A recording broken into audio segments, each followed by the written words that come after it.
నమస్తే, welcome to Leo news. వివేక హత్య case గత ఎన్నికల ముందు ఎంత సంచలనం సృష్టించిందో మనందరికీ తెలుసు. ఇప్పుడు అదే హత్య కేసు అంతకు మించి ఉత్కంఠను రేపుతోంది. ముఖ్యంగా కడప రాజకీయంపై ప్రజలందరూ కూడా ఎంతో ఇంట్రెస్టింగ్గా ఉన్నారు. వివేక హత్య కేసులో నిందితుడిగా ఉన్నటువంటి అవినాష్ రెడ్డి కోర్టు షరతులు ఉల్లంఘించారని, దస్తగిరికి అలాగే దస్తగిరి కుటుంబ సభ్యులకు ఆయన వల్ల ప్రాణహాని ఉందని ఆయన తెలంగాణ హైకోర్టులో పిటిషన్ అయితే వేశారు. అయితే ఆయన బెయిల్ రద్దు చేయాలని ముఖ్యంగా ఆయన పిటిషన్లో కోరారు. అయితే గతంలో కూడా సునీతారెడ్డి సుప్రీంకోర్టులో ఇదే పిటిషన్ వేసిన విషయం మనందరికీ తెలిసిందే. ఈ నేపథ్యంలో మరి తెలంగాణ హైకోర్టులో మొన్న వాదనలు జరిగిన తర్వాత ఈ కేసును 15వ తేదీకి వాయిదా వేయడం కూడా మనకు తెలుసు. మరి ఆ 15వ తేదీన ఏం జరగబోతుంది? మరి అవినాష్ రెడ్డి అరెస్ట్ అవుతారా? అవినాష్ రెడ్డి అరెస్ట్ అయితే మరి వైఎస్ఆర్ పార్టీ నుంచి ఎవరు పోటీ చేసే అవకాశం ఉంది? ఈ విషయాలన్నీ తెలుసుకునే ప్రయత్నం చేద్దాం. మనతో ఉన్నారు సీనియర్ పొలిటికల్ అనలిస్ట్ అంకంరావు గారు. నమస్కారం అండి. నమస్తే అండి.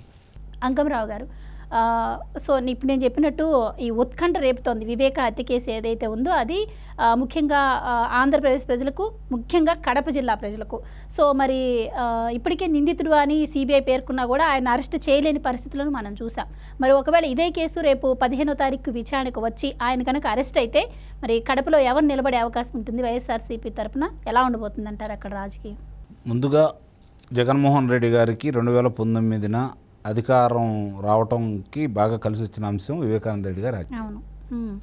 ఇంకా చాలా కారణాలు ఉన్నా కూడా ప్రధాన అంశం ముందుగా రాయలసీమ నుంచి ప్రకాశం జిల్లా దాకా ఆ 6 జిల్లాల్లో దాని ప్రభావం బాగా విపరీతంగా కనపడింది. అది వాస్తవం. అబద్ధాలు వాళ్ళు అతికినట్టు చెప్పటం వల్ల అక్కడ కొన్ని సంఘటనలు జరిగినా కూడా ఎందుకో ఆ భావోద్వేగానికి లోనై ప్రజలు ఆయన అధికారం తీసుకొచ్చారు ఆయనకి. ఈరోజు పరిస్థితి ఏంటంటే ఆ రోజు సిబిఐ విచారణ కావాలన్నాడు. మా బాబాయ్ గారిని హత్య చేశారు, దీనికి చంద్రబాబు నాయుడు గారు, లోకేష్ గారు ప్రమేయం ఉందని చెప్పాడు. ఆదినారాయణ రెడ్డి గారు, అవినాష్ రెడ్డి గారు వీళ్ళందరూ కలిసి చేశారని చెప్పాడు. మరి అధికారంలోకి వచ్చిన తర్వాత అప్పుడున్నది ఆపద్ధర్మ ప్రభుత్వం చంద్రబాబు నాయుడు గారిది.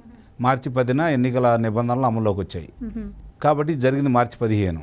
అంటే ఎన్నికల నిబంధనలు అమల్లోకి వచ్చిన 5 రోజులకు జరిగింది ఇది. మరి దాన్ని దృష్టిలో పెట్టుకొని ఆ రోజు ఆ ప్రభుత్వం ఏమీ చేయలేక మెరకుండా కూర్చుంది. సరే, అధికారులు కూడా ఆ రోజు వాళ్ళకి సహకరించిన మాట వాస్తవం. వాళ్ళు చేయాల్సినంత చేశారు, వాళ్ళకి పెద్దల సహకారం కూడా లభించింది.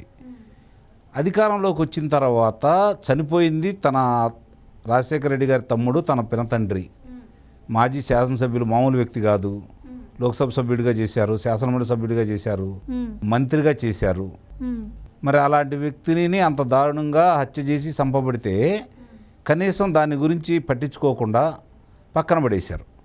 పక్కన పడేసినప్పుడు అప్పుడు దాకా వీళ్ళ భ్రమలో ఉండి వీళ్ళు చెప్పింది నమ్మి నిజమనుకున్నటువంటి కుమార్తె సునీత గారు, లేదు ఇది ఎక్కడో తేడా కొడుతుంది, ఇది ప్రత్యర్థులు చేసింది కాదు, కాబట్టి దీని గురించి సమగ్రంగా నాకు తెలియాలి, దోషులు శిక్ష పడాలి అని చెప్పని ఆ అమ్మాయి చేసిన పోరాటం మాత్రం చాలా గొప్ప విషయం. అందుట్లో ఎలాంటి సందేహం కూడా ఏమీ లేదు. ఇక్కడ గుర్తుపెట్టుకోవాల్సింది ఏంటంటే ఈరోజు ఆంధ్ర రాష్ట్రంలో ఉన్నటువంటి మగాళ్ళు కూడా చాలామంది ఆలోచించుకోవాల్సిన విషయం ఏంటంటే సునీత కావచ్చు, లేదంటే షర్మిల గారు కావచ్చు, అమరావతి రైతులు చేస్తున్న పోరాటం ఒకసారి కనుక దృష్టిలో పెట్టుకుంటే పోరాటం చేస్తే పోయేది ఏముంది అనే నినాదం ఒకసారి గుర్తొస్తుంది. ధైర్యంగా ముందుకొచ్చి అందరు కనుక ఇదే పోరాటం కనుక చేసినట్టయితే తమకు జరిగిన అన్యాయాల మీద ఈరోజు ఆంధ్ర రాష్ట్రం ఈ పరిస్థితిలో ఉండేది కాదు. ఇప్పటికైనా సరే చైతన్యవంతులైన ప్రజలు దీని గురించి ఆలోచించుకొని సరైన విధంగానే తీర్పిస్తారని అయితే నేను భావిస్తున్నా. ఇక మీరు అన్న అంశం కనుక దృష్టిలో పెట్టుకుంటే అంత ఘోరాతి ఘోరంగా చంపబడ్డటువంటి తండ్రి గురించి ఆ అమ్మాయి చేసిన పోరాటం ఈరోజు ప్రజలందరికీ కూడా ఇది వీళ్ళే చేశారు, వీళ్ళ ప్రమేయంతో జరిగింది, చంపటానికి ముందు వీళ్ళింట్లో ఉన్నారు, చంపిన తర్వాత వీళ్ళింట్లోనే ఉన్నారు, ఆ చంపే సమయంలో కూడా ఎక్కువసార్లు మాట్లాడుకోవడం కూడా జరిగింది చరవాణిలలో. మరి ఆయన 1 గంట కానించి తెల్లారి 6:30 దాకా చాలామందితోటి మాట్లాడారు అవినాష్ రెడ్డి గారు. మరి ఇవన్నీ కూడా బయటకు వచ్చినాయి. ఎవరైతే అంతకులు అనుకుంటున్నారో వాళ్ళ ఫోన్లకు కూడా వీళ్ళు చేశారని చెప్పని గూగుల్ టేక్అవుట్ ద్వారా వాళ్ళు గుర్తించడం కూడా జరిగింది. ఇవన్నీ జరిగిన తర్వాత ఇప్పుడు బుకాయిస్తున్నారు. అర్థమైపోయింది వాళ్ళకి. సరే, ఆయన్ని నిర్బంధంలో తీసుకోకుండా పెద్దలు కాపాడిన మాట వాస్తవమే. ఇక్కడ సిబిఐ చరిత్రలో భారతదేశం స్వతంత్రం వచ్చిన తర్వాత సిబిఐ వాళ్ళు చేతగాక చేతులు ముడుచుకొని ఎన్నికలను తొలి సందర్భం ఇది. ఒక లోక్సభ సభ్యుడిని అదుపులో తీసుకోవడం చేతగాక ఎన్నికల చరిత్రలో మొత్తంలో ఇది ఒక మాయన మచ్చలాగా మిగిలిపోతుంది. అందుట్లో ఎలాంటి సందేహం కూడా లేదు. ఇప్పుడు ఇది చూసుకుంటా ఉంటే నిన్న జగన్మోహన్ రెడ్డి గారి మేనమామ రవీంద్రనాథ్ రెడ్డి గారు ఆయన ఒక సమావేశంలో మాట్లాడుతున్నారు. పక్కన ఉన్నటువంటి అవినాష్ రెడ్డి గారు కూడా ఉన్నారు. మాట్లాడినప్పుడు ఆయన మాట దొర్లింది. ఏం జరిగింది ఏందనేది సగం చెప్పారే, సగం వరకు చెప్పేశారు. దాంట్లో అనుమానం ఏం లేదు. వెళ్ళాడు కానీ ఈయన చంపలేదు, గంగిరెడ్డే చంపింది చూస్తున్నట్టు చెప్పాడు ఆయన. అంటే ఇలాంటివన్నీ కూడా ఒక్కోటి నిజాలు బయటకు వస్తున్నాయి. ఎవరు అడగట్లా, వాళ్ళే చెబుతున్నారు. మొత్తం అన్నీ బయటకు వస్తూ ఉన్నాయి.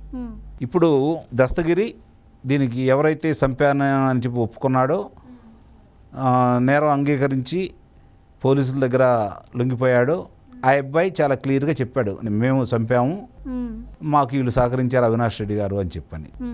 ఇప్పుడు వాళ్ళ కుటుంబ సభ్యుల మీద భయపెట్టారు, వాళ్ళ తండ్రిని దాడి చేశారు. కాబట్టి మాకు ప్రాణహాని ఉంది. నేను కారాగారంలో ఉన్న సందర్భంగా నా దగ్గరికి ఈ ముద్దాయిలో ఒక వ్యక్తి కొడుకు వచ్చాడు, నాకు 20 కోట్ల రూపాయలు డబ్బులు ఇస్తానన్నారు. నేను ఒప్పుకోలేదు. అందువల్ల నా తల్లిదండ్రుల మీదను నా కుటుంబ సభ్యుల మీద ఇబ్బంది పెడుతున్నారు, దాడులు చేశారు. కాబట్టి వీళ్ళ వల్ల నాకు ప్రాణహాని ఉంది. వీళ్ళకి ఇచ్చిన వెలుసుబాటుని తొలగించేయండి, తిరిగి కారాగారంలో పెట్టండి అని చెప్పని ఆయన కోరాడు. దానికి మొన్న విచారణ జరిగింది. విచారణ జరిపేసి ఈ సంస్థలకు సిబిఐ వాళ్ళని వాళ్ళు ప్రశ్నించడం కూడా జరిగింది. మరి నిజమే అంటే వాళ్ళు కూడా నిజమని ఒప్పుకున్నారు, దస్తగిరికి ప్రాణహాని ఉందని.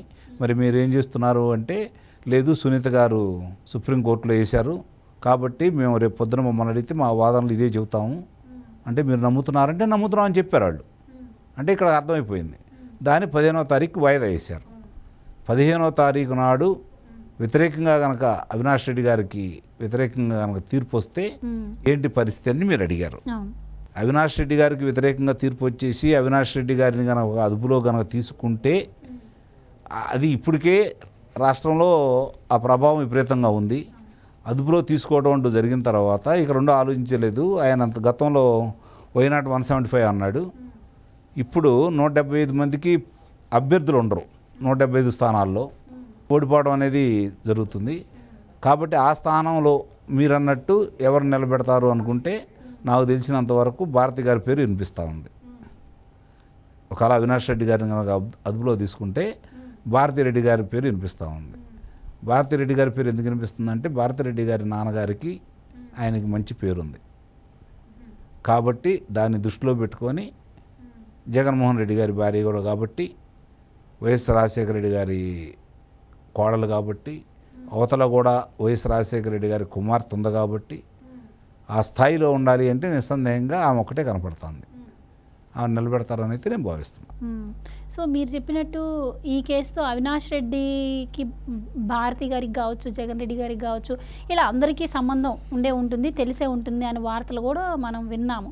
మరి ఈ నేపథ్యంలో మరి రేపు భారతిరెడ్డి గారు దిగితేనే ఆవిడని నమ్మే పరిస్థితి ఉంటుందంటారా? ఎవరు నిలబడ్డా అక్కడ వాళ్ళ పరిస్థితి వాళ్ళకి వ్యతిరేకంగా ఉంది. వైఎస్ఆర్సీపీ పార్టీని, జగన్మోహన్ రెడ్డి గారిని, అవినాష్ రెడ్డి గారిని ఓడించాలని ప్రజలు ఒక నిర్ణయానికి వచ్చున్నారు. ఇప్పుడు రేపు పొద్దున భారతి గారు నిలబడ్డా కూడా ఆమె మీద కూడా ఇదే రకమైనటువంటి వ్యతిరేకత భావంతో ఉంటారని అయితే నేను భావిస్తున్నాను. కాబట్టి వేరే వాళ్ళు కనుక నిలబడితే ధరావత్తులు కూడా రావు కాబట్టి ఆమె నిలబడవచ్చు అని చెప్పని భావిస్తున్నారు అందరూ.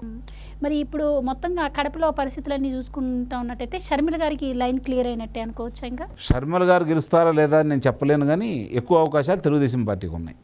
కారణం ఏంటంటే జగన్మోహన్ రెడ్డి గారి వెంట నడిచిందంతా కాంగ్రెస్ పార్టీ శ్రేణులే కాబట్టి సాంప్రదాయబద్ధమైన ఓట్లు రాజశేఖర రెడ్డి గారి అభిమానులు అందరూ కూడా షర్మిల గారి వైపు కనుక చూశారు అనుకోండి, ఉండవ ఓట్లు వాళ్ళిద్దరూ చీల్చుకుంటే అంతిమంగా లబ్ధి పొందేది తెలుగుదేశం పార్టీ. కాబట్టి తెలుగుదేశం పార్టీ అభ్యర్థి గెలవడానికి ఎక్కువ అవకాశాలు ఉన్నాయని అయితే నేను భావిస్తున్నాను. Right, thank you so much అండి.